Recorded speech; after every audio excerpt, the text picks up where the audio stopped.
kahapon guys, yun, di ba pumunta kami ng hospital kahapon kasi follow up check up ko. Ayun guys, na check up na nga ako, pero yung inaasam-asam ko na bigyan ako ng schedule para maoperahan na yung mata ko.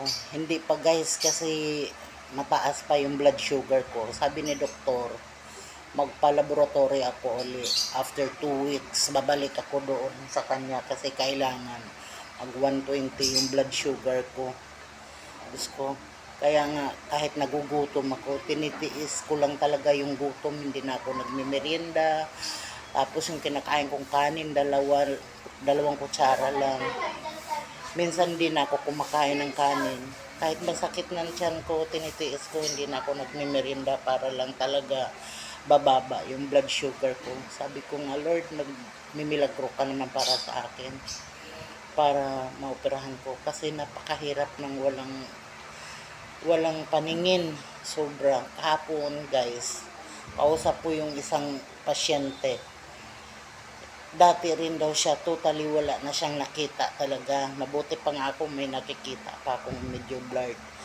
300 daw yung blood sugar niya, pero naoperahan pa siya. Pero tinanong ko, pumirma, pinilit mo yung doktor? Sabi niya, oo, pinilit ko yung doktor. Pumirma daw siya ng waiver para lang daw talaga siya maoperahan.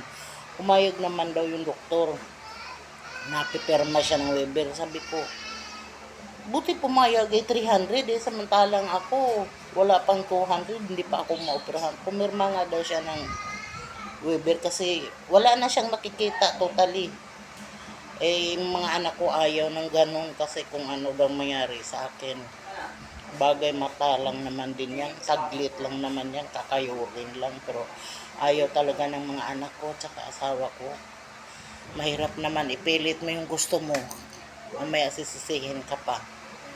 So yun, hindi pa ako maoperahan guys. After, babalik ako doon mga first week ng June kasi magpa-laboratory pa ako.